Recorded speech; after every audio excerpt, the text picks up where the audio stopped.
We believe in the leadership of trans and gender nonconforming people. We believe in a future. We believe at the end of the day that we all can get free. Transgender Law Center is a resource, but it's also a source of hope.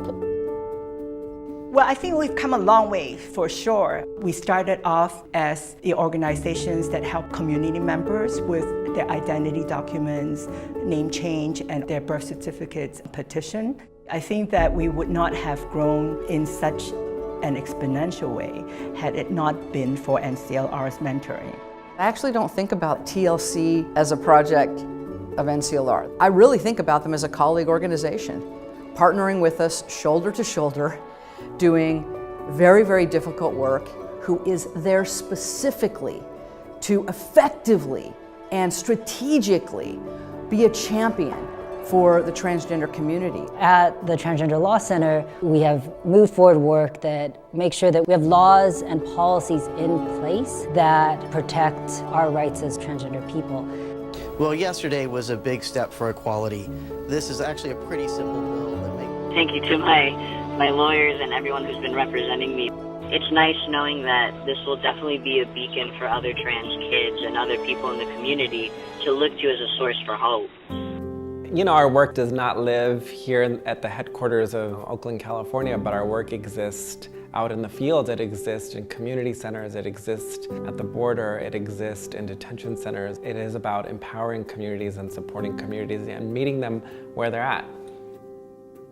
The impact that Positively Trans has had on my life is that it has given me the opportunity to be visible, to be a voice within the transgender community, especially when it comes to trans people living with HIV, particularly the Black trans community.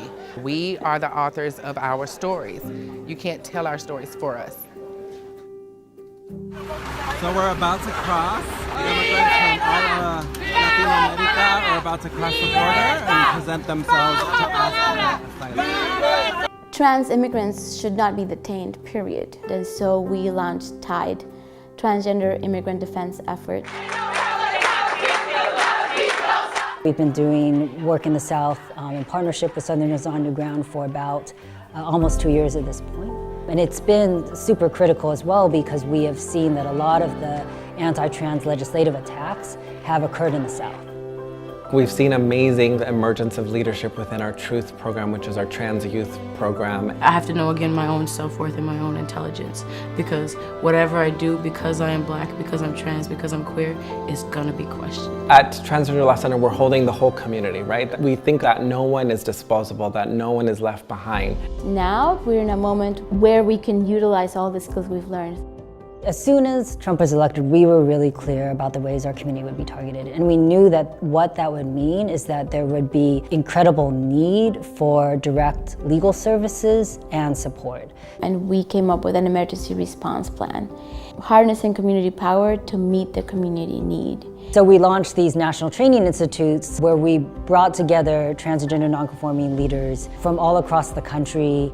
And what we found time and time again is that trans leaders had been asking for this for so long. Each and every single day I find inspiration from our community leaders across the country around the ways that they're wanting to intentionally build the leadership of their local communities. We are building an army of people that can resist the attacks that are happening at this moment. I do feel like this dark moment has the seeds for a revolution that TLC can lead. And imagine, you see what's happened in just 15 years? The sky's the limit for what TLC can do and accomplish.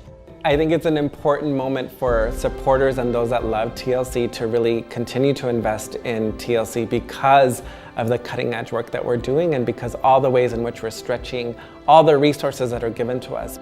We will continue to center the most vulnerable and most targeted and make sure that the work we are doing is about meeting the real lived needs of people, the real day-to-day survival needs that we know many of our community is facing. It's really about being able to keep people alive, thriving, and fighting for liberation, justice, and self-determination for our communities.